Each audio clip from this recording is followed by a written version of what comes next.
Olá pessoal, eu sou Tico de Godoy e por pedidos de alguns amigos meus eu venho trazer esse vídeo para falar um pouco de Sandman. Na sexta-feira, eu não sei que dia que você vai estar assistindo esse vídeo, essa história.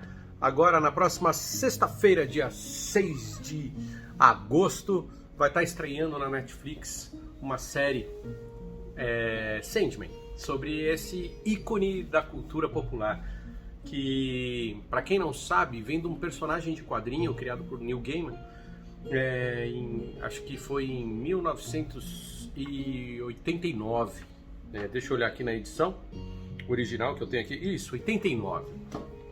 É um personagem do universo DC, mas não é um personagem, não é nenhum deus, ele é um perpétuo. Então eu vou tentar fazer um breve vídeo aqui, tentar ser o mais sucinto possível para você ter uma noção de quem é esse personagem. Foi pedido para mim porque eu simplesmente adoro esse personagem. Desde que eu comecei a ler quadrinhos, foi um personagem que eu me identifiquei, é um personagem que eu gostei demais. Ele nada mais é do que o rei do sonho, do sonhar. E ele é sensacional.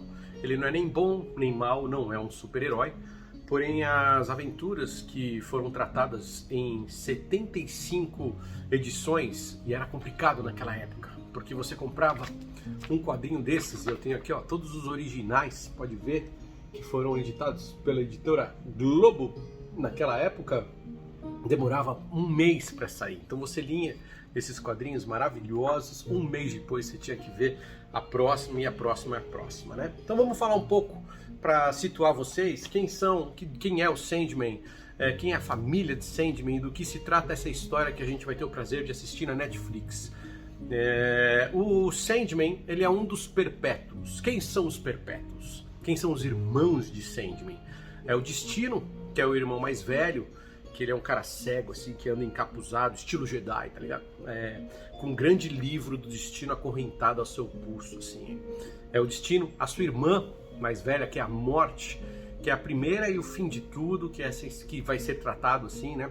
Aí tem o próprio Sandman, né, que é o sonho, tem o desejo e o desespero, delírio, deleite e o destruição, que é o irmão perdido. Não sei se eu vou estar dando spoiler ou não, mas tudo isso é tratado nos quadrinhos aqui do Sandman, né? Eu tenho aqui, eu trouxe aqui, eu fui buscar ali na minha biblioteca de quadrinhos, os originais que vai ser tratado nessa primeira temporada, de repente nesse primeiro arco.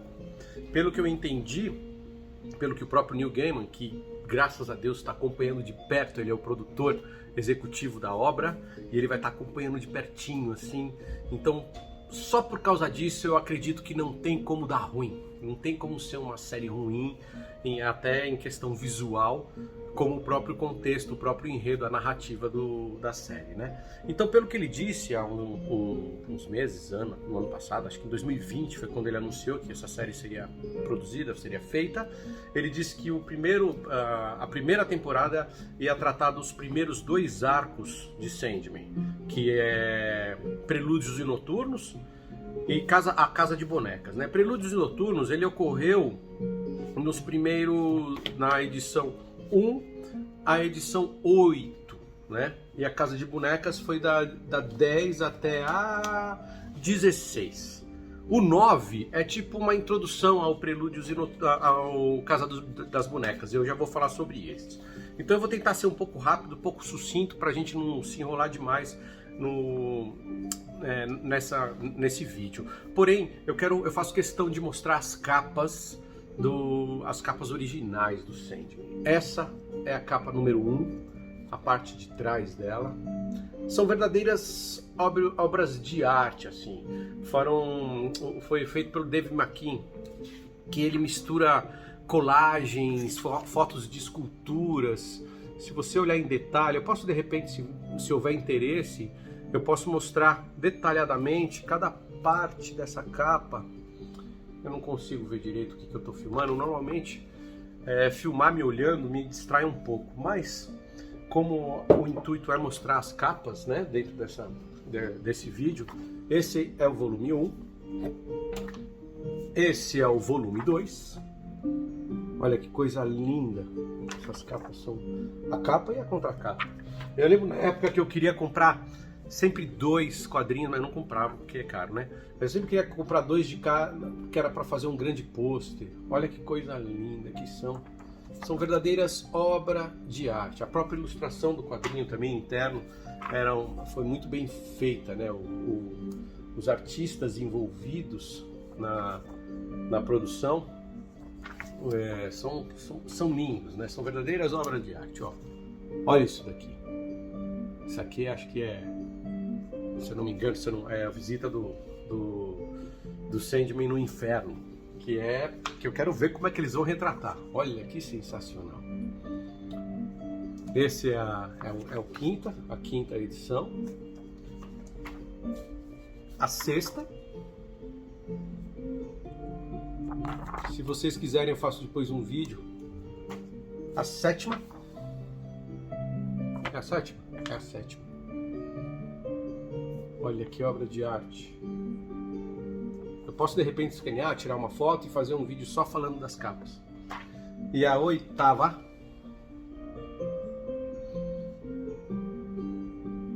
Que mostra nada mais, nada menos do que a irmã de Sandman, a Morte.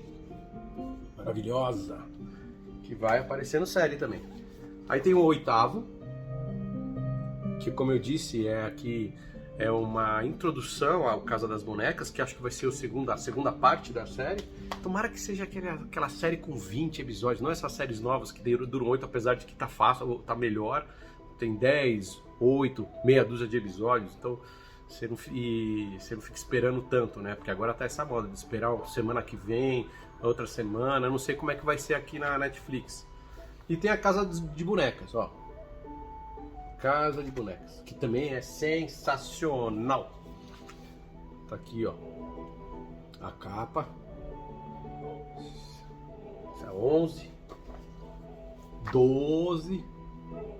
Olha que coisa linda, rapaz. 13.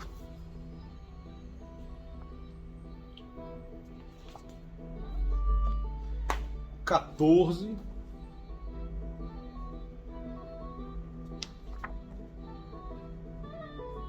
A 15. Olha. Essa aqui deve ser a moça que coleciona uma das personagens da Casa de Bonecas, propriamente dita. E a 16.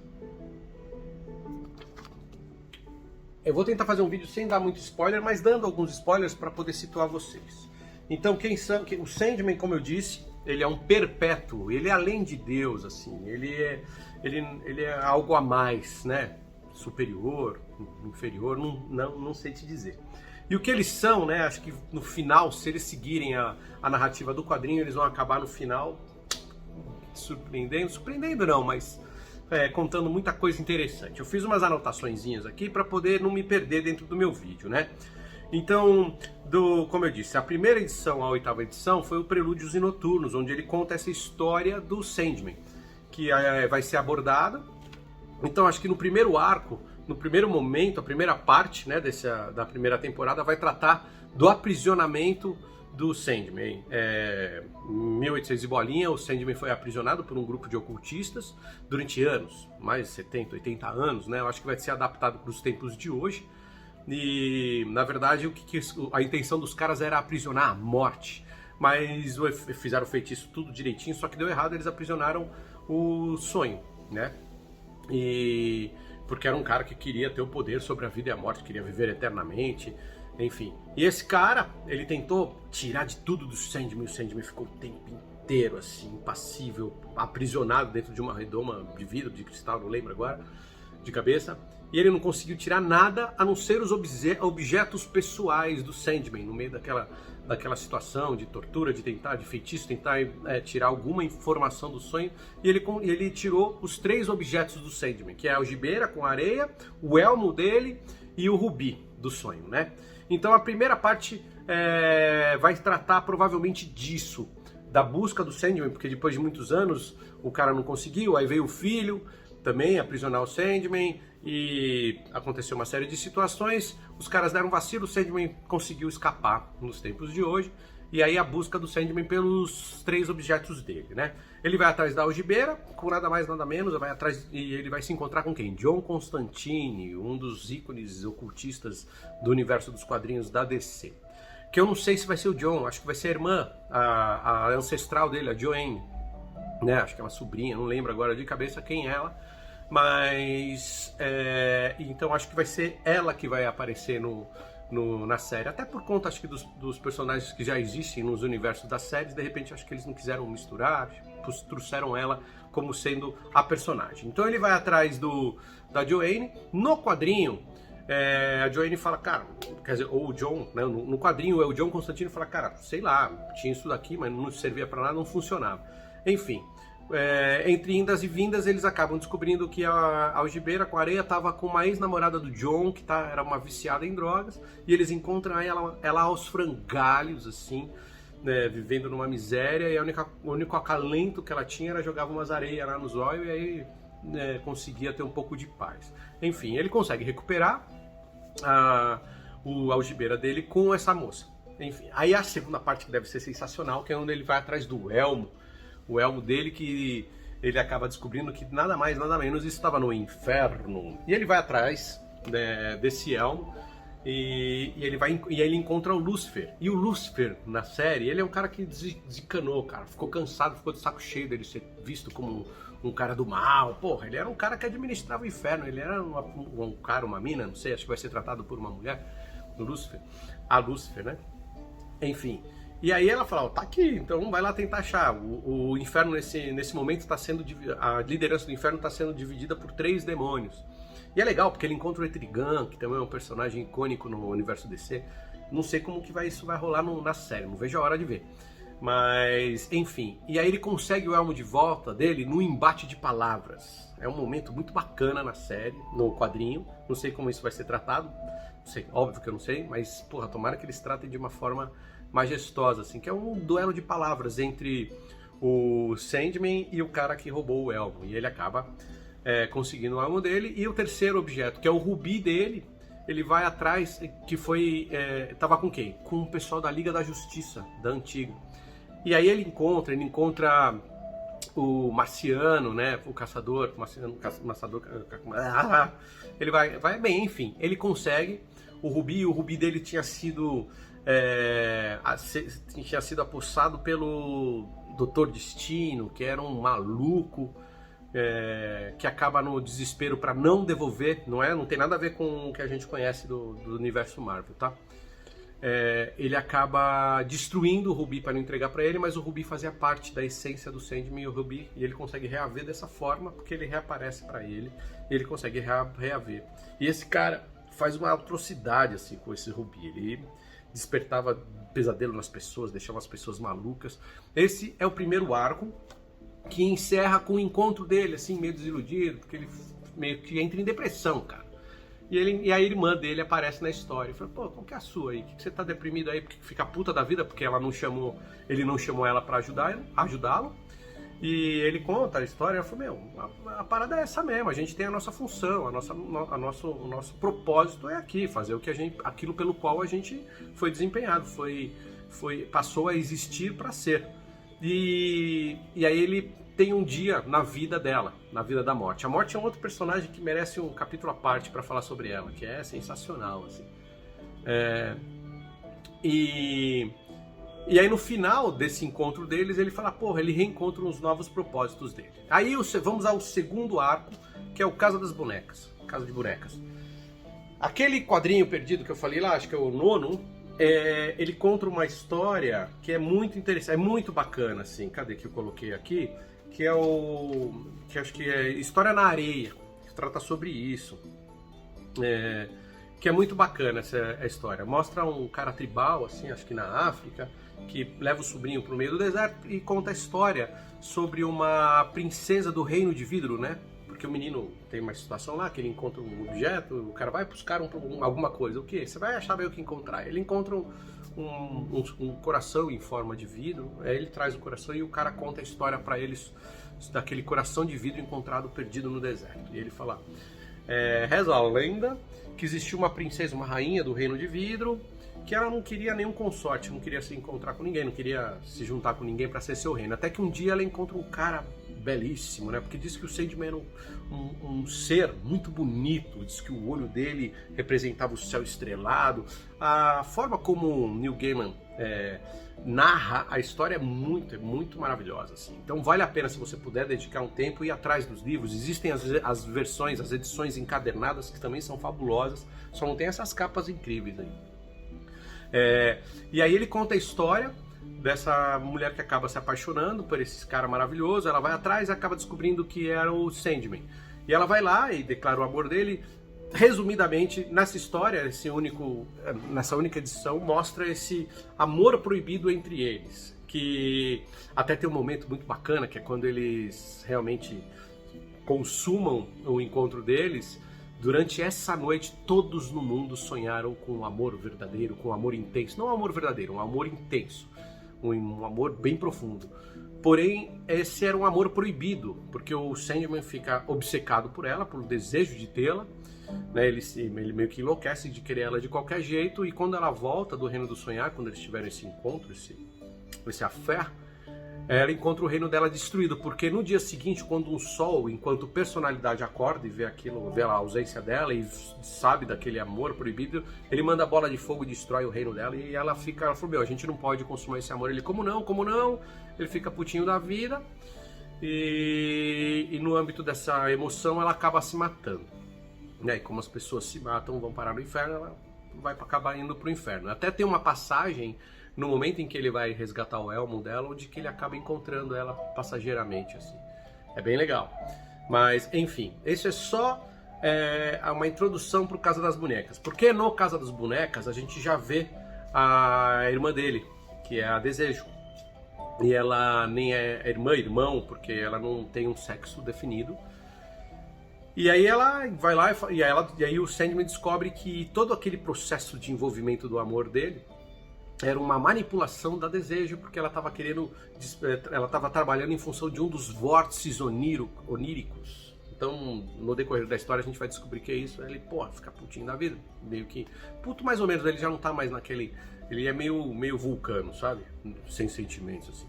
Aí quando ele volta pro reino dele, ele encontra a bibliotecária. Na verdade, é um bibliotecário no quadrinho, e na série parece que vai ser uma bibliotecária, que informa do caos que aconteceu durante a ausência dele, né? E durante a ausência dele, 3 sonhos pesadelos sumiram, na verdade, eles desapareceram. Quem eram esses 3? Eu anotei em algum lugar aqui. Era o Bruto e o Globe, o Coríntio e o Feathers Green, que era o violinista, assim, né? E ele fala, putz, né? O que mais me preocupa aí é o Coríntio, e parece que pelos trailers ele vai estar bem presente aí na série. Então, o segundo arco, eu acho que trata sobre o Sandman, identificar esse vórtice onírico e também ir atrás desses sonhos pesadelos que sumiram do Reino do Sonhar. É uma história fabulosa. Eu não vou entrar em maiores detalhes, né? Porque eu ia falar alguma coisa aqui, uma das últimas frases dele, né? Vou falar que o Sandman chega, uma das últimas frases do quadrinho, ele fala assim: quando o último ser vivo deixar este universo, nossa tarefa estará encerrada. Essa frase, ela vem depois de uma colocação muito interessante do Sandman, quando ele fala isso pro Desejo, né, pro irmã dele, porque ele vai repreender ela. Fala assim, não se mete comigo, cara. Você não vai gostar de se dispor comigo, nem com a morte, nem com o destino, que são os irmãos mais velhos que cumprem a função deles ali à risca, e a Desejo de vez em quando dá as derrapadas dela em função do próprio desejo, né? Próprio a intenção dela ser, a próprio ser que ela é. Então é muito sensacional. Então é um vídeo longo, porém eu vou tentar tentei ser sucinto. Tem muita coisa para se falar nesse universo, porque imagina, são um monte de quadrinhos maravilhosos, são obras de arte, verdadeiras obras de artes, e é um personagem que eu amo de paixão desde essa época. Eu acompanhei, eu tenho a edição do jornal que fala eu lembro que na Folha de São Paulo, toda segunda-feira, a última página da Ilustradas tratava de quadrinhos, e eu tenho assim essa folha. Depois eu procuro e mostro se vocês quiserem, que ele conta sobre esse personagem, sobre essa história que vai ser editada, tanto lá fora como aqui.